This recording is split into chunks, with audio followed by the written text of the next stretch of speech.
हरि ओम ने लिखा है, प्रणाम गुरुदेव। मैं अपने पेरेंट की अकेली संतान हूँ।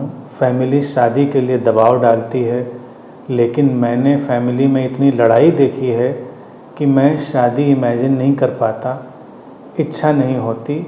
मुझे लगता है कि मैं ऐसा हूँ कि मुझसे किसी की लड़ाई करना भी असंभव है, बट फिर भी मन नहीं होता। कृपया मार्गदर्शन करें, धन्यवाद। हाँ, बात तो थोड़ी टेढ़ी है हरिओम। अगर तुमसे लड़ना संभव नहीं है तो तुम लड़ाई मटेरियल रहे नहीं। शादी में लड़ाई ही ना हुई तो फिर क्या शादी हुई? तो शादी वाला मटेरियल तो तुम्हारे अंदर कम है। But remain natural. शादी होनी चाहिए नहीं होनी चाहिए, मैं इस पर कभी भी जोर नहीं देता।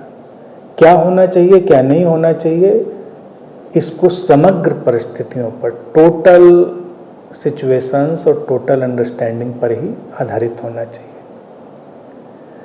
और जीवन में कल क्या होगा इसको तो कोई जानता नहीं। कल लड़ाई होगी नहीं होगी, कल अच्छा होगा बुरा होगा, इसको कोई नहीं जानता। तो कल के आधार पर कोई फैसला नहीं करना है। वर्तमान की परिस्थिति के ऊपर ही चलना है। कल जो लाएगा सो लाएगा, कल जो होगा सो होगा, उसको देखना। अपने परिवार घर में इतनी लड़ाई देखी है, इसलिए तुम शादी नहीं करना चाहते। कई लोग तो करना ही इसलिए चाहते हैं कि अब लड़े किससे। अपने अपने सबके ग्रुप बने हैं, वो अपने में लड़ ले रहे हैं। ये साहब अकेले पड़े हुए हैं, इनके लड़ने के लिए कोई है ही नहीं। तो तुमको शायद पता नहीं, 95% से ज़्यादा लोग शादी करते इसलिए हैं कि लड़ने के लिए कोई पार्टी मिल जाए। तो तुमने लड़ाइयाँ देखी, वास्तविक चीज़ें देखी है, इसमें कोई अड़चन नहीं है। तुम अपने अंतःप्रज्ञा और अपनी इंसाइट से चलो। इस समय की परिस्थिति तुमसे क्या मांगती है, तुम्हारा झुकाव किधर जाता है, उस तरह से चलो। कोई निर्णय नहीं, कोई फैसला नहीं कि करना चाहिए कि नहीं करना चाहिए।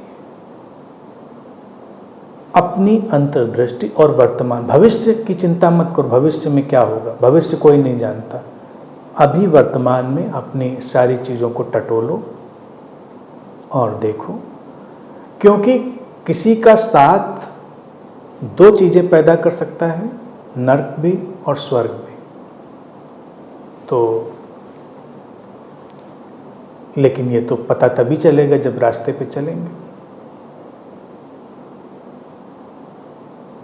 और बाकी अगर रास्ते तो चाहता होगा कि तुम्हारी शादी होनी है, तो परिस्थितियां ऐसी बनेंगी तुम करके रहोगे। और अस्तित्व तो चाहता होगा कि नहीं हो, तो मंडप से भी लोग भाग जाते हैं। शादी के सीधी सीधी जगह पर बैठकर भी भाग जाते हैं। तो इसलिए कहा नहीं जा सकता क्या होगा। लेकिन बस मेरा यही कहना है कि भविष्य के बारे में सोचकर कोई फैसला नहीं करना है। फैसला वर्तमान की समझ, मांग और अंतर्दृष्टि पर, उस पर ही करना है।